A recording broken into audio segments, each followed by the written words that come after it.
What's up, y'all? Today I'm going to be talking about Detective Comics number 1027.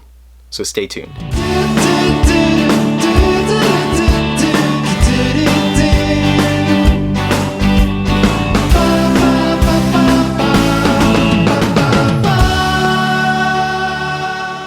Alright, so typically for any single issues like this, I usually just talk about them in my Hot Singles videos, but this is such a big issue, not just it's a big deal, but it's literally 150 pages long, so there's a lot of content to go over, and I decided to separate this one from my typical Hot Singles video and do a video just based on this issue itself. So, Detective Comics issue 1027, the 1000th anniversary of the first appearance of Batman in issue number 27. So of course, DC went all out and did their biggest anniversary issue yet with almost 150 pages of story content from several different writers. Different writers that have written Batman before, some writers that haven't, and there's a lot of good stuff in here and a lot of not so great stuff as well. So let me talk about, I'm just going to go over every single story individually of what happened here. So I'm going to be looking at my notes because I can't remember the order and the creators and stuff, but there was a lot of things to enjoy. So let's look at that. Now, this starts off with a story from current series writer Peter Tomasi. He's been writing Detective Comics, I think, since issue 1000. And this was just a quick little look at the primary members of Batman's Rogues Gallery. It's not a very deep story. It's just kind of a highlight reel showing who all these characters are and some of what they do, maybe some images of past crimes and stuff like that. So it's a fun little exposition that gives an idea to new readers, if there are new readers that are picking up this anniversary issue, kind of an idea about all the major villains that Batman fights. It's a cool little story, good artwork, but nothing deep, nothing terribly exciting. This is followed by, honestly, the weakest part of this issue, and that was the short story by Brian Bendis.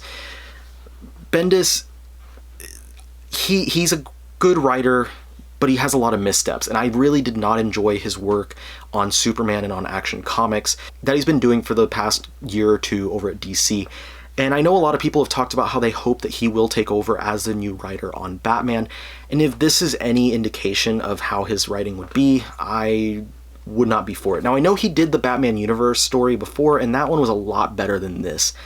This was just really weak. Basically, we have what's meant to be a coincidental meeting of a lot of the major members of the Bat family. We get Nightwing, Red Robin, Red Hood, and then we also get Batgirl, Orphan, and Spoiler all coming together investigating this one crime. No one kind of arranged to do this together, but all of them came together coincidentally, and then Batman comes in and he starts talking to them about solving this crime. And it plays out as this weird kind of lesson by Batman teaching the rest of his partners, the members of the Bat family, how to solve a crime. Like, he's guiding their hands in figuring out what happened, which is weird because any one member of the Bat family would honestly be able to solve this crime easily by investigating it on their own. They don't need the help of everyone else in a big team up, especially not with 7 Bat family members all at once. So I really wasn't for this. It was weird, and the narrative here and the style of Bendis' writing is more reminiscent of his writing on stuff like New Avengers and on Spider-Man, where I would much prefer his style of writing on more of his noir titles or something like Daredevil. It just seemed really weird and off, and it didn't seem like he had the voices right for any of the Bat family members. So if he does take over on Batman, I hope that this is not the type of story that he tells, because this was just kind of silly. And it also contradicted the events that we saw from a villain that was involved in this story. Assuming that this is supposed to take place in continuity, and I'm guessing that it does take place in continuity because of everyone's costumes being current, except for, I believe, Jason Todd's. But there was literally, I think the issue before this, or 2 issues before this in Detective Comics, deals with the villain that appears in this storyline, and he is completely different than he is here. So maybe it's not continuity, and maybe I'm just looking too far into that, but that was another thing that kind of bothered me about this. But yeah, this is the weakest part of this story. Now, luckily, this story was followed up by a really strong offering by the Sex Criminals team of Matt Fraction and Chip Zdarsky. And I'm a big fan of Sex Criminals, I'm a big fan of Fraction and Zdarsky, so I was really surprised to see them writing a Batman story. Zdarsky has only done, I think, 1 short story for DC before, and it was a Harley Quinn story in a recent one-shot or recent anniversary issue or something like that. And then Matt Fraction, of course, his first work at DC, I believe, was the Jimmy Olsen series that he just recently wrapped up. So this Batman story was a really fun little look at the relationship between the Joker and Batman, spread over the years of his existence as a crime fighter in Gotham. And the best part about this story is that it takes place over several years, and it basically looks at the idea that this war between the Joker and Batman is never going to end as long as both of them live. And with that idea, it has Bruce sitting there in the end pondering, almost going against his morals, going against his own ideas, and thinking about how to possibly end this war with the Joker. If he wants this to end, and if he wants to stop people from being hurt by this character all the time, then he might have to go against his ideas of no killing. It's a good little look at Batman's psyche and, like I said, at the relationship between Batman and his biggest antagonist in the Joker. Now after this, we get a great little story by Greg Rucka where he focuses on a rookie cop in the GCPD. And the GCPD is very corrupt. We know that from a lot of the comics. And she's this good cop. She wants to be a good cop, and she's dealing with the corruption from inside. It's a great kind of narrative that I really enjoyed, and I think that it's a very strong narrative right now, and it obviously is very fantastically written. Rucka is one of the best crime comic writers and one of the best comic writers right now, so if you're a fan of Rucka, this is definitely a story that you're going to enjoy. It's a short one, but it is a very, very sweet one. Next, we got James Tynion IV and Riley Rossmo coming in for a quick Batman Deadman team up, and it was a fun one, but ultimately pretty forgettable. James Tynion IV obviously has been doing a lot of Batman work, and Riley Rossmo has done some work on Bat stuff. He did the one of the short stories for one of the Death Metal issues, but at DC he's probably most recently known well for his Martian Manhunter run that he did. And after this is a short story focusing on Bruce Wayne with Kelly Sue DeConnick and artwork by John Romita Jr. And this was a really great, it's a simple narrative, but it is a great story that shows me that she really understands this character. She really understands who he is, and it makes me really want to see more Batman written by her. Whether it be an ongoing series or a mini-series, I would love to see more KSD Batman. And I feel like it's something that could be possible given that she's wrapped up her run on Aquaman, so hopefully she's not done at DC and she'll come over and do some other stuff somewhere. After the Kelly Sue DeConnick story, we got a short story by Marv Wolfman with Emanuela Lupacchino on artwork. It was a deep diving caper that kind of harkens back to some classic Batman storylines and stuff, and it connects back to Bruce Wayne's grandfather, Patrick Wayne, and some stuff that was happening back in Gotham a couple of generations ago. It was a fun little story, not anything too deep, but it kind of gave me a reminder of some of the old Hanna-Barbera Scooby-Doo stories and stuff like that. I don't know what it was about it, but it had kind of a similar narrative to stories that we get from Scooby-Doo cartoons. Fun little story, nothing too deep, but it was some good stuff.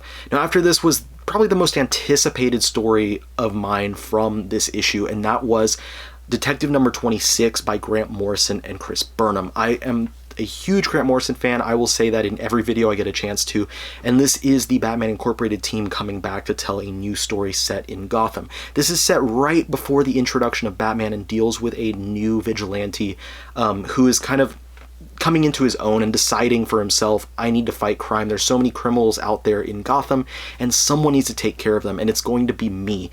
And it's this fun kind of little short story that it's not deep. It's not anything deep like what you might expect from Morrison, but it does show his love for Batman very well and his love for Gotham. And it also shows a lot of his sense of humor with this character who is building himself up throughout this short story, talking about how he's going to be the new vigilante that brings justice to Gotham, that takes out all these villains, and then all of a sudden, oh, this guy's here, and it introduces Batman at the end of the issue. So I really enjoyed this story. Like I said, not your deepest Morrison story, but something that was really enjoyable with great artwork from Chris Burnham. Now the next one is written by the previous writer on the Batman series, Tom King, and has artwork from Walter Simonson. And the story was dedicated to Denny O'Neil, who recently passed. Denny, of course, did a lot of work at DC, a lot of work on Batman and other characters like The Question and stuff like that.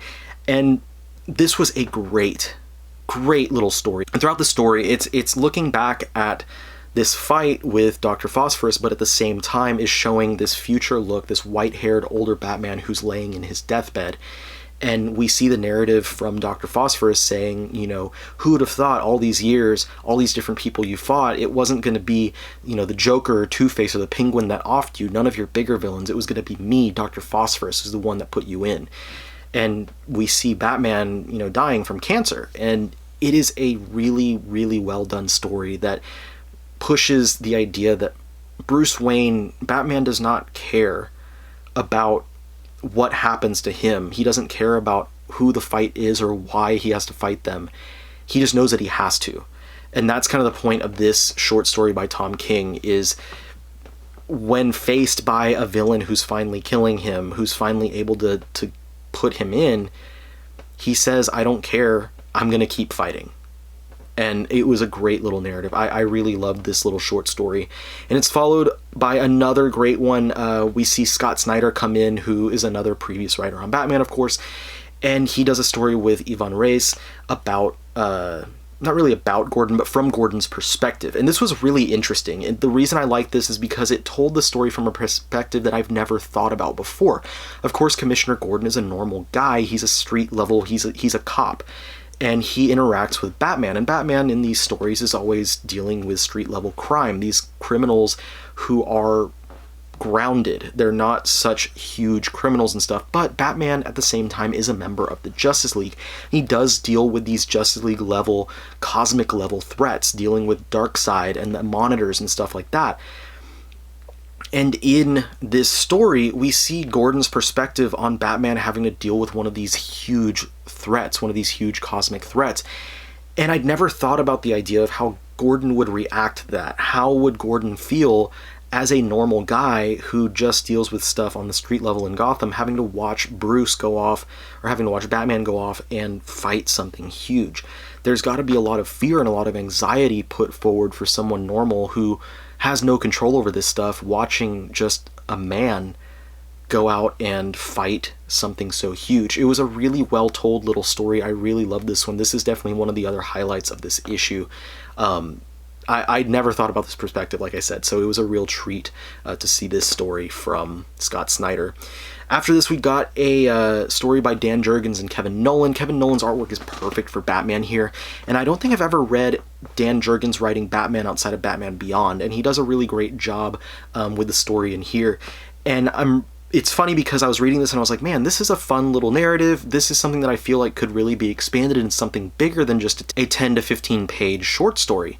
And sure enough, by the end of this story, there's a little tease saying this is leading towards the upcoming Generations Future State story. So that is something that's going to be published pretty soon here. So it is kind of a prelude to that storyline. So I'm glad that that is not just going to be a 15-page little short story, but I'm very interested in seeing what happens in this storyline when it does come out. So I'll definitely be reading that. It was kind of, I was probably going to read it anyway, but now I'm actually anticipating this. And then we end the issue with one more story written by Mariko Tamaki. Now, Tamaki's writing Wonder Woman right now, and she's doing a great job, in my opinion, on that series. And I did not know that she was going to be writing Batman in here. I don't think she's written Batman at all before this, and she does a great job. I was very surprised as to how good this story was. I think it takes place in contemporary time for the currently ongoing stories. I think it's supposed to be kind of a story that takes place during the whole Joker War storyline, but it deals with a smaller event that's happening during all this, and then at the end of it, it does kind of tease that it's going to be leading towards something that's going to happen in Detective Comics. I don't know if it means that Tamaki is going to be taking over Detective Comics later, or if it's teasing something that Tomasi is going to be writing, because I know that Tomasi is still on Detective, at least for the next several months.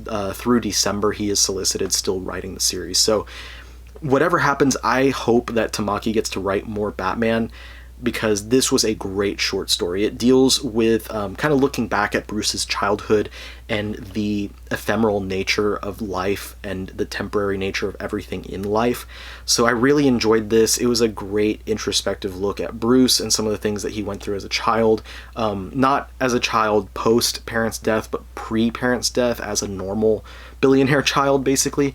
It's a fun story, really well written. Like I said, hopefully Tamaki gets to write more Batman in the future. But But that was everything from this big anniversary issue. Aside from that, there's a couple of pinups and stuff of some nice Batman art, but this was a great anniversary issue, probably my favorite anniversary issue that DC has put out. A lot of really solid stories, just a couple of weaker entries, but a lot of great things by a lot of writers that have either written Batman in the past or who have never written Batman before, and it makes me really excited to see what's happening with the character in the future, and hopefully some of these newer writers like Kelly Sue DeConnick and Mariko Tamaki get to do more Batman stuff in the future, because their stories were great in this issue. I usually don't, but I think I'm going to have to buy the deluxe hardcover of this issue because there was a lot to love here and a lot of really great artwork as well. So if you're on the fence about this one, definitely pick it up. I think it's going to be available on In-Stock Trades next week, so check it out when it hits there if you want to get a copy of the square-bound prestige paperback edition of this story. Highly recommended for Batman fans.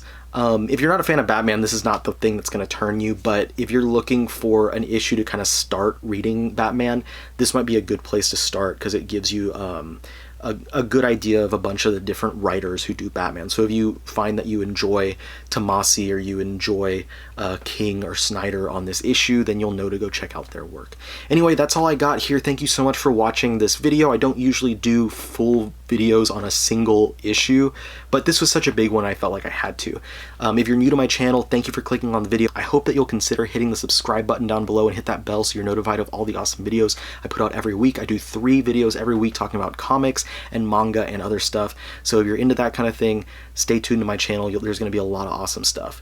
Anyway, thank you so much for watching, and I'll see you guys on the next one. Peace out.